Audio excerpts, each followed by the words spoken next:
출애굽기 16장. 이스라엘 모든 무리가 엘림을 떠나 신 광야로 갔습니다.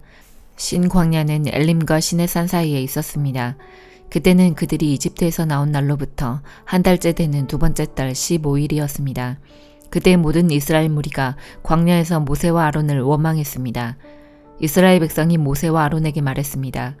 여호와께서 우리를 이집트 땅에서 죽이시는 것이 차라리 더 좋을 뻔했소. 이집트에서는 고기 삶는 솥도 곁에 있었고 빵도 배부르게 먹었소. 그런데 당신들은 우리를 이 광야로 이끌어내서 우리를 굶어 죽게 하고 있소. 여호와께서 모세에게 말씀하셨습니다. 내가 너희를 위하여 하늘에서 비를 내리듯 양식을 내려줄 터이니 백성들이 날마다 나가서 그날에 필요한 양식을 거두도록 하여라. 내가 이 일로 백성들이 내가 가르친 대로 하는지 하지 않는지를 시험하여 볼 것이다. 매주 6일째 되는 날에는 다른 날에 거두는 양보다 2배 더 많게 거두어라. 다음 날 거둘 분량을 저장해 두어라. 모세와 아론이 모든 이스라엘 백성에게 말했습니다. 저녁이 되면 여러분은 여호와께서 여러분을 이집트에서 인도해 내신 분이라는 것을 알게 될 것이요. 내일 아침이 되면 여러분은 여호와의 위대하심을 보게 될 것이요. 여호와께서 여러분이 그분께 원망하는 소리를 들으셨기 때문이요. 우리가 누구입니까? 여러분이 우리를 원망했으므로 그분께서 그 원망 소리를 들으신 것이요. 모세가 또 말했습니다. 매일 저녁 여호와께서 여러분에게 고기를 양식으로 주실 것이요. 그리고 매일 아침 여러분이 배부를 만큼 빵을 주실 것이요. 여호와께서 이 일을 하시는 것은 여러분이 우리를 원망하는 소리를 들으셨기 때문이요. 우리가 누구입니까? 여호와의 심부름꾼이 아닙니까? 그러므로 여러분은 아론과 나를 원망한 것이 아니라 여호와를 원망한 것이요. 그리고 나서 모세가 아론에게 말했습니다. 이스라엘 모든 무리에게 이렇게 말하십시오. 여호와께서 여러분의 원망을 들으셨으니 여호와를 만나러 나오시오. 그러자 아론이 이스라엘 모든 무리에게 말했습니다.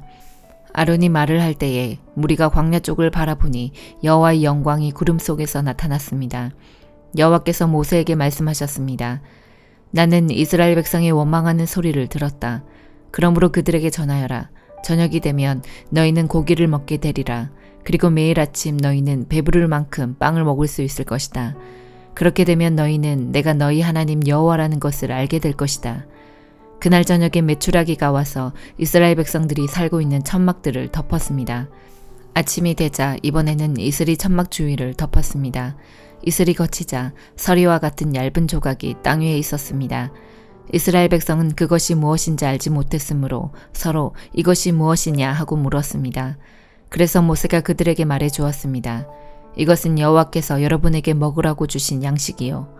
여호와께서는 사람마다 필요한 만큼 거두어라.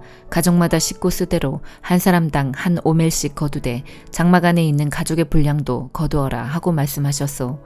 이스라엘 백성은 그대로 했습니다. 어떤 사람은 많이 거두고 어떤 사람은 적게 거두었습니다.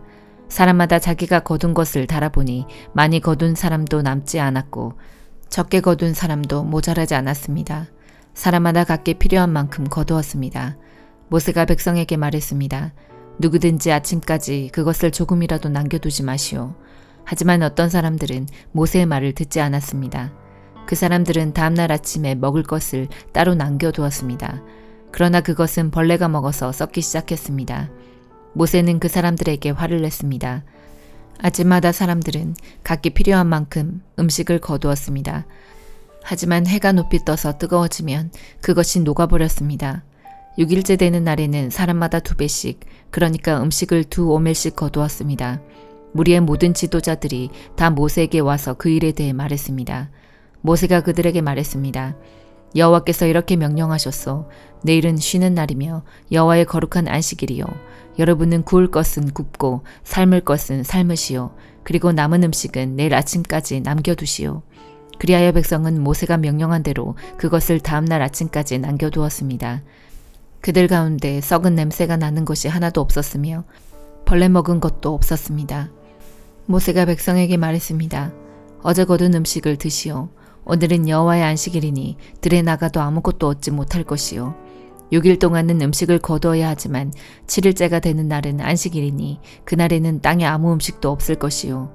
7일째가 되는 날에 어떤 사람들이 음식을 거두러 나갔지만 아무것도 얻지 못했습니다. 여호와께서 모세에게 말씀하셨습니다. 너희가 언제까지 내 명령과 가르침을 지키지 않으려느냐? 나는 너희에게 안식일을 주었다. 그러므로 6일째 되는 날에는 내가 너희에게 이틀 분량의 음식을 주리니 안식일에는 집을 떠나지 말고 그대로 있어라. 그리하여 백성이 7일째 되는 날에는 쉬었습니다. 이스라엘 백성이 그 음식을 만나라고 불렀습니다. 만나는 작고 하얀 고스나무 씨처럼 보였습니다. 만나의 맛은 꿀로 만든 과자와 같았습니다. 모세가 말했습니다. 여호와께서 말씀하셨소. 너희 자손을 위해 이 음식을 한 오멜 채워서 남겨두어라. 그래서 내가 너희를 이집트 땅에서 인도해낸 뒤에 광야에서 너희에게 주어 먹게 한 이 음식을 너희 자손이 볼 수 있게 하여라. 모세가 아론에게 말했습니다. 항아리 하나를 가져다가 만나 한 오멜을 거기에 넣으십시오. 그리고 그 만나를 여호와 앞에 두고 자손 대대로 간직하십시오. 아론은 여호와께서 모세에게 명령하신 대로 했는데 후에 이 만나 항아리는 언약궤 앞에 두어 잘 지켜졌습니다. 이스라엘 백성은 정착할 땅에 이르기 전까지 40년 동안 만나를 먹었습니다. 그들은 가나안 땅 변두리에 이를 때까지 만나를 먹었습니다. 백성이 하루에 거둔 만나의 양은 한 사람당 한 오멜이고 한 오멜은 10분의 1 에바입니다. 누가복음 19장. 예수님께서 여리고에 들어가 거리를 지나시는 중이었습니다. 여리고에는 삭개오라는 사람이 있었습니다. 그는 세리장이었고 부자였습니다. 삭개오는 예수님이 어떤 분인지 보려고 하였으나 사람들 때문에 볼 수 없었습니다. 그는 키가 작았던 것입니다.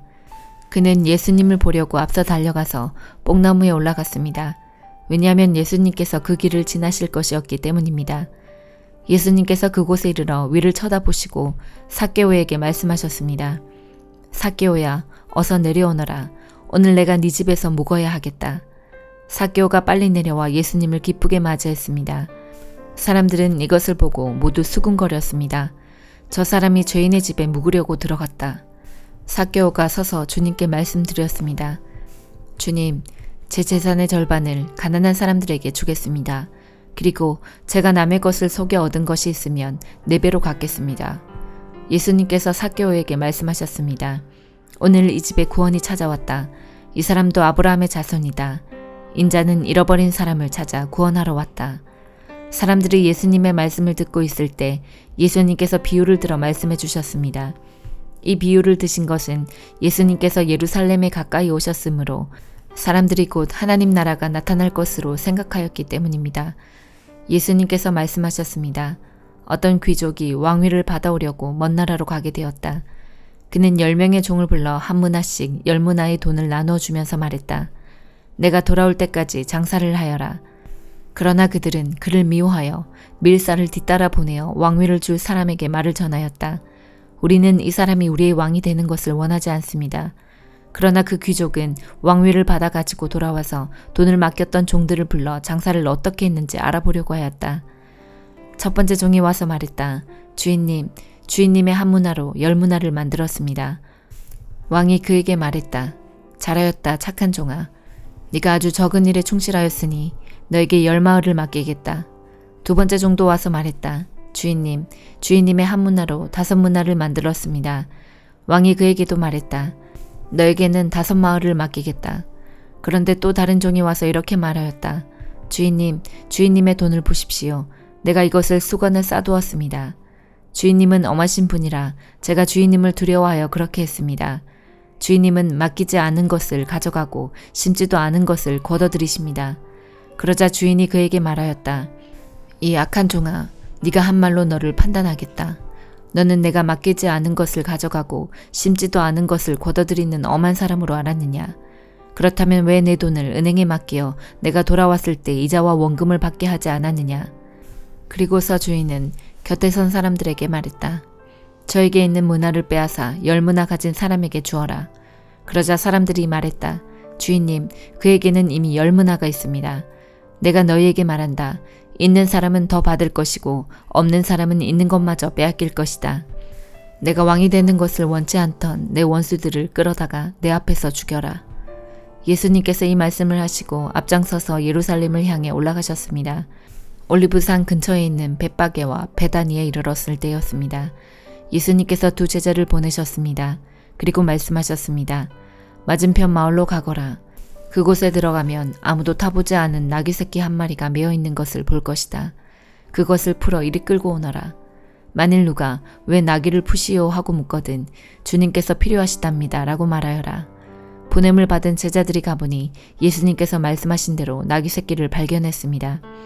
그들이 나귀 새끼를 풀자 주인이 그들에게 물었습니다. 왜 나귀 새끼를 푸시오? 제자들이 대답했습니다.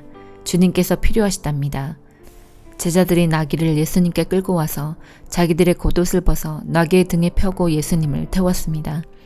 예수님께서 가실 때에 사람들이 겉옷을 벗어 길에 펼쳤습니다.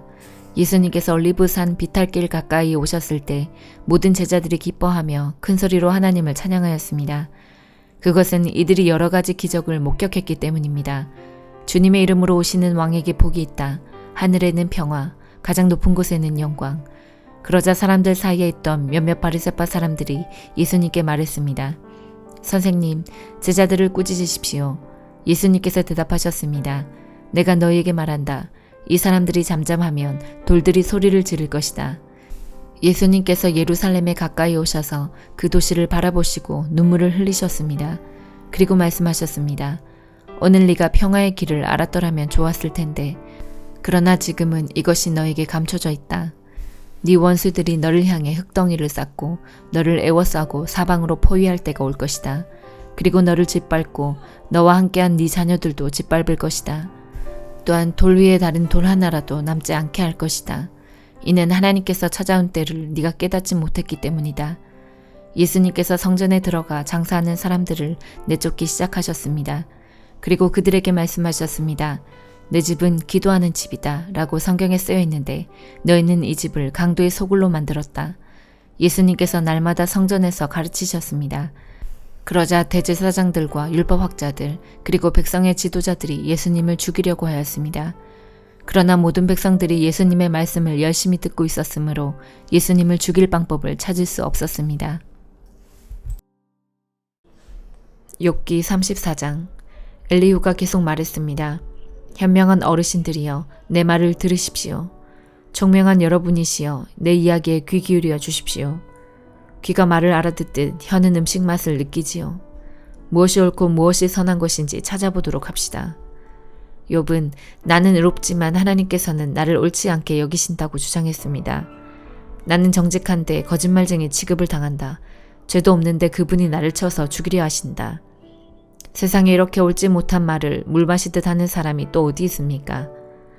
그가 바로 악인들의 친구요 불의한 사람들의 친구가 아니고 무엇이겠습니까? 욥은 겨우 하나님을 기쁘시게 해도 별 수가 없다라는 소리를 합니다.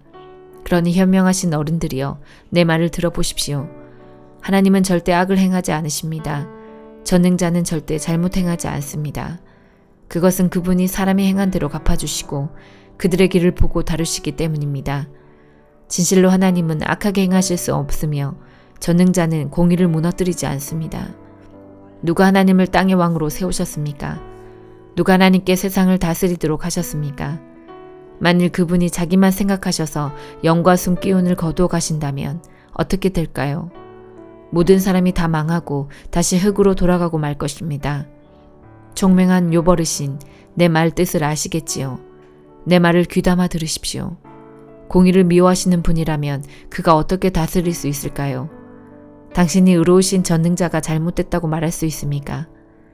그분은 왕들에게도 너희들은 쓸모없다 하시고 귀족들에게도 너희들은 의롭지 못하다고 말씀하십니다. 귀한 사람이라고 더 돌보시거나 부자라고 해서 가난한 사람보다 낫다고 여기지 않으십니다. 저들은 모두 그분이 만드신 피조물이니까요. 사람들은 밤중에 순식간에 죽을 수 있습니다. 부자라도 그분이 치시면 넘어져 죽고 강한 자라도 하나님께서 손쉽게 없애버릴 수 있습니다. 그분은 사람들의 행위를 늘 살피시고 사람들의 모든 걸음걸이를 보시지요. 그렇기 때문에 악인들이 숨을 수 있는 곳은 아무 데도 없습니다. 캄캄한 데나 그늘진 곳에 숨을 수 있다고 생각하십니까? 하나님은 사람을 심판하시기 위해 조사하실 필요도 없습니다. 그분은 물어볼 필요도 없이 강한 사람이라도 금방 내리치시고 그 자리에 다른 사람을 세우십니다. 이렇게 하나님은 사람들의 모든 행위를 다 아시기 때문에 밤중에 저들을 치셔서 망하게 하시지요. 하나님께서 사람들 앞에서 악인들을 처벌하여 치시는 것은 저들이 하나님을 떠나 하나님의 말씀과 상관없이 제멋대로 살기 때문입니다. 악인들이 가난한 사람들을 울리면 하나님께서는 그 울부짖음을 들으십니다. 하나님께서 잠잠하셔도 누가 그에게 뭐라 할 수 있습니까? 만약 그분이 자기 얼굴을 사람들에게서 숨기신다면 누가 그분을 볼 수 있습니까? 그렇게 하시는 이유는 경건하지 못한 자가 왕이 되지 못하게 하고 백성을 괴롭히는 자들이 통치하지 못하게 하기 위해서입니다. 누가 하나님께 제가 처벌을 받았으니 이제 더 이상 죄를 짓지 않겠습니다. 제가 못 본 것을 보게 해주십시오. 제가 잘못했다면 다시는 그리하지 않겠습니다. 라고 말하겠습니까? 당신이 죄를 인정하지 않기 때문에 하나님께서 당신 뜻대로 움직이실 거라 생각하십니까? 이것은 당신이 결정할 일입니다. 그러니 답할 말이 있다면 해보십시오. 총명한 자가 말하며 내 말을 듣는 자가 말합니다. 욥의 말은 무식하고 지혜가 부족하지. 나는 당신이 자기의 죄를 인정할 때까지 벌을 받아야 한다고 생각합니다. 당신은 죄를 인정하기는커녕 여전히 하나님을 모독하고 조롱하듯 손뼉을 쳐대며 하나님께 대항하기 때문입니다. 고린도후서 4장. 이처럼 우리가 하나님의 자비로 이 사역을 감당하므로 우리는 낙심하지 않습니다. 우리는 부끄러워 드러내지 못한 것들을 끊어버리고 속임수를 쓰지 않으며 하나님의 말씀을 왜곡시키지 않았습니다. 우리는 진리를 밝히 드러냈으므로 하나님 앞에서 모든 사람들의 양심을 향해 우리 자신을 당당히 내세웁니다. 우리가 전하는 복음이 가리워졌다면 그것은 멸망하는 사람들에게 가리워진 것입니다. 이 시대의 신이 믿지 아니하는 사람들의 마음을 어둡게 하여 하나님의 형상이신 그리스도의 영광을 드러내는 복음의 빛을 보지 못하게 하였습니다. 우리는 우리 자신을 전파하지 않습니다. 우리는 예수 그리스도가 주님이시라는 사실과 우리가 예수님을 위해 일하는 여러분의 종이 되었다는 사실을 전파합니다. 어둠 속에 빛이 비춰라라고 말씀하신 하나님께서 우리 마음에 빛을 비추셔서 그리스도의 얼굴에 나타난 하나님의 영광을 깨닫게 해주시기 위해 우리 마음에 빛을 비추셨습니다. 우리는 이 보화를 질그릇에 담고 있습니다. 이것은 그 풍성한 능력이 우리에게서 나오는 것이 아니라 하나님께로부터 나오는 것임을 보이시려는 것입니다. 우리는 사방에서 압박을 받아도 눌리지 않으며 난처한 일에 빠져도 절망하지 않습니다. 핍박을 당해도 버림을 받지 아니하고 매를 맞아 넘어져도 망하지 않습니다. 우리는 예수님의 생명이 우리 몸에서 나타나도록 하기 위해 항상 예수님의 죽으심을 우리 몸에 짊어지고 다닙니다. 예수님의 생명이 죽을 우리 몸에 나타나도록 하기 위해 우리는 살아있지만 예수님을 위해 항상 몸을 죽음에 내맡기고 있습니다. 그러므로 우리 속에서는 죽음이 활동하지만 여러분 속에서는 생명이 활동하게 되는 것입니다. 성경에 내가 믿었다, 그러므로 내가 말하였다고 기록되어 있듯이 우리도 동일한 믿음의 정신으로 믿고 말하는 것입니다. 우리가 이렇게 말할 수 있는 것은 주 예수님을 죽은 자 가운데서 다시 살리신 하나님께서 예수님과 함께 우리도 살리셔서 여러분과 함께 하나님 앞에 서게 하실 것을 알기 때문입니다. 이 모든 일은 다 여러분의 유익을 위한 것입니다. 그래서 하나님의 은혜가 점점 더 많은 사람들에게 이르러 감사가 넘치게 되고 그들은 하나님께 영광을 돌리게 될 것입니다. 그러므로 우리는 낙심하지 않습니다. 우리의 겉사람은 점점 낡아지지만 우리의 속사람은 날마다 새로워지고 있습니다. 우리가 지금 겪고 있는 가벼운 환난은 장차 우리가 받게 될 영원하고 한량 없이 큰 영광을 가져다 줍니다. 우리는 보이는 것들의 시선을 고정시키는 것이 아니라 보이지 않는 것들의 시선을 고정합니다. 이는 보이는 것은 한순간이지만 보이지 않는 것은 영원하기 때문입니다. 아멘.